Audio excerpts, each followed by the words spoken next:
Okay, hello. My name's Howard Chong, and I'm presenting here the leaky lockdown model. Before I go into the parameters, let me just show you what it looks like. So we start out with 100,000 people. Every single pixel in this grid is actually I think, every one of these dots is a person. Most of them are black, which means they're not infected. This is week 1. There were 5 infections to start, and now there are 9 new infections this week. People are sick for 2 weeks. So what does it look like as we run through this model? Let me just do a few runs so you can see. So we'll have a few more dots that we can look like. Okay, so these few dots here, these 2 green dots, if I hit next, they're going to turn into gray dots at some point. So they're gray dots now. So here's a good time to pause for a sec. The green means that they're symptomatic and infected. The red is a hazardous thing because that means they're asymptomatic and infected. The lighter green is that they're symptomatic, but they've been quarantined. Quarantine means they're not going to infect anyone. They're just going to wait their 2 weeks and be okay. This big box here is a pod. You can think of it as a neighborhood or a state that has gone under lockdown. So under lockdown, everyone is under quarantine there. And then finally, this little gray things, which we have a lot of gray things here, that means 2 weeks are up and that person has recovered. So we see quite a few of the early people in this cell have recovered. There are a few that they're not yet recovered. So you see there's here a bunch of green. Green that's a little darker means that they're symptomatic but quarantined. Green means they're infected and not quarantined. And the red is that they're asymptomatic. So this is the leaky lockdown model because we don't lock down and we don't quarantine everyone. There are people who, they show symptoms, but they're still walking around and doing stuff. And that can be a problem. So we start out, the number of pods is there's 2,000 people per pod. And there's 1, 2, 3, 4, 5, 6, 7, 8, 9, 10. And 1, 2, 3, 4, 5. There's 50 pods. So you could think of a pod as a state. And a state has 2,000 people in this model. You can also think of it as there are 50 cities in a state, all of the same size, 2,000 people, and how it works from there. So as we step through this, you'll see different pods undergo lockdown. So this one just underwent lockdown. I think this one may be locked down just recently. Let's go one more. Okay, this one, it underwent lockdown. Here it didn't have very many people, but the pod got lucky and someone decided to lock that down. Now, when you lock down, everyone gets recovered who's in there, meaning they don't infect anyone else. But then that doesn't mean the black squares, they can be reinfected. So let's keep this, 2 from the corner in mind as we run through a few more. So we see this one, that this little green dot there means that this one was quarantined, and they opened up because there wasn't much new infection. But someone came in that had a new infection, and the reinfection rate was not fixed. Now, when we're doing this, the raw number of reinfection is 0.7 because not a lot of new infections. But the overall trajectory of this is a reinfection rate locally within the clusters that aren't quarantined that are higher than 1. So we'll see that. Because these people, they have a reinfection rate of 0, right? And then these have a reinfection rate of non-zero, and overall it's less than 1, but it's because these ones are shut down to 0. So as we keep on going, the new infections is 813, the new infections 971. So it keeps on going up. Now sometimes 1226, 1509, Sometimes, see, it just went from 1800 to 1700. That's because a bunch of large infection places shut down. But there are still other pockets that aren't shut down, and so they're still growing at a high rate. So 1890, and now a lot of things are shut down, so there's not a lot going on. But it goes 13 something, now 1400, now 1500, now, went back to 1300 because a lot of places got shut down. And so these are quarantines that have lapsed and a few new people have come in. And these are current lockdowns or current pod quarantines. And these are the open ones with some green and red that haven't been locked down yet.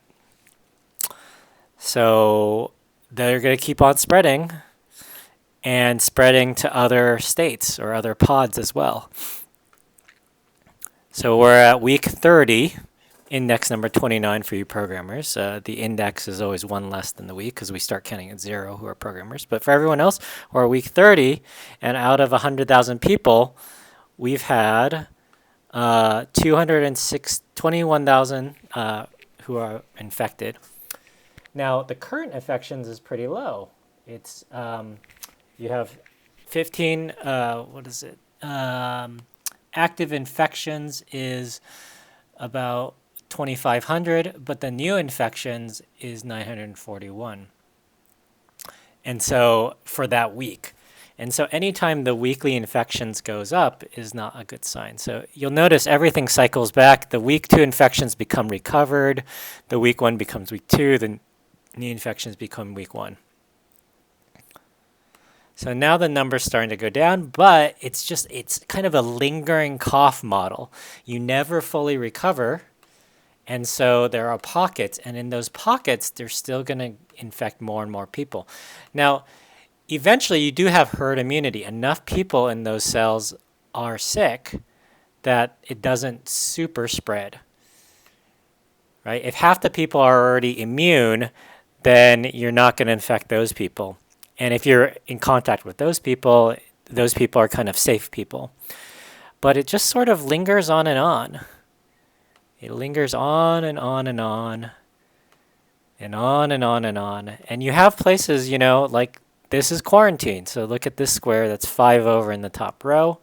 So it'll be quarantined for 2 weeks. Everyone is recovered in that cell. But then, someone is going to... Let's just look there. Someone's going to travel there and infect someone in that cell. Oh, see, there it happened, that little green dot there. And now it's going to spread. Oh, spread. So I had some red people. Red were the asymptomatic people, and they just continue that spread. So in this model with these parameters, what we see is this thing is just going to keep on sprouting up little bits of infection within this pod and this pod and this pod, a little bit here, and it'll just keep going.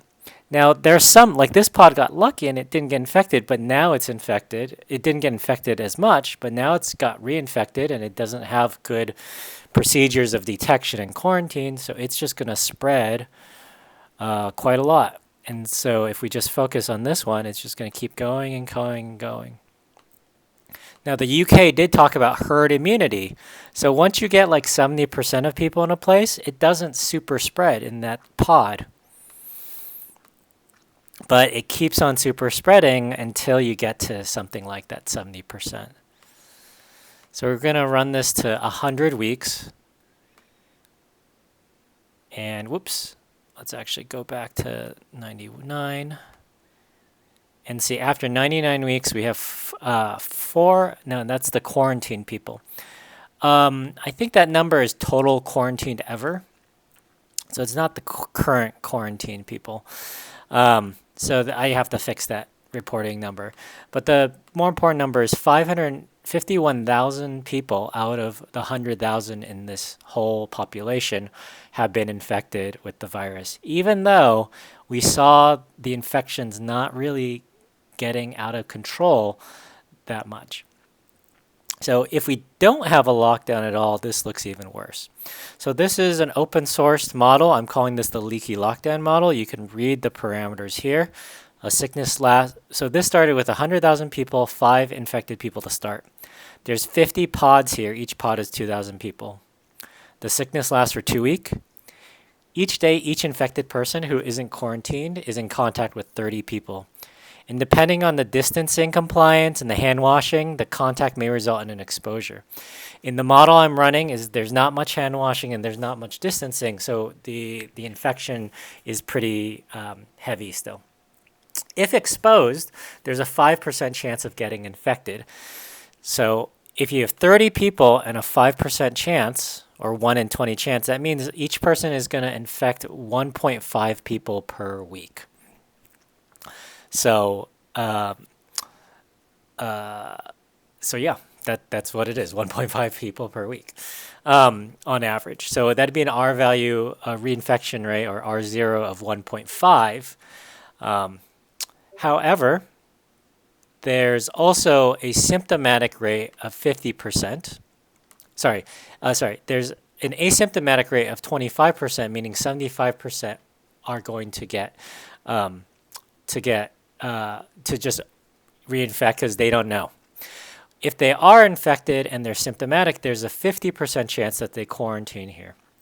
So you might think of this, so thinking about this, you have 100 people, 25 of them are asymptomatic, 75 are symptomatic. Of those 75, half, or 37, 38, are going to quarantine. The other 37, 38 do not quarantine. So that is then the ones who quarantine are not going to aren't going to reinfect people, but the 25 plus the 37 and a half, those people are going to still keep on reinfecting things. In this model I've set up, there's a pod quarantining rate of 1%. That means every person in a pod that's symptomatic is a 1% chance of causing the whole pod to go into pod quarantining. So if there are 50 people who are symptomatic in a pod, then there's a 50% chance that pod's going to go into quarantine. If there's 100 people in that pod, they're definitely going to go into quarantine. So this sort of measures this idea that the more people you have, the more likely you're going to go into quarantine. The quarantine lasts for 2 weeks. I think it's actually 3 weeks because it's the week of infection and then the 1 week of incubation and then the next week of incubation. So it's 3 weeks. If one is quarantined, there's no chance of being infected or infecting other people. You're just kind of stuck in your house and not connecting with anyone. People can still try to contact you, but if they try to contact you and you're quarantined, then essentially you can think of it as they use social distancing and there's just no chance that you get touched if you're in a quarantine situation. In this model that we have, just to save on the colors, everyone who is recovered after 2 weeks and they can't be reinfected, and there are no deaths in the model. If you wanted to put deaths in this, you could pick a 2% or 3% death rate. So out of 50,000 people, a 3% death rate would be 1,500 people dying in this simulation. Now you could run the simulation with a million people or 300 million people with all the correct things. It's just not easy to set up and it takes a lot of time to run. But all the intuition comes out straight from this model run here. So this is the leaky lockdown model. I am Howard Chong. You can contact me at chongare@gmail.com or chongman99@berkeley.edu. Thank you very much. Be safe. Let's not open too soon.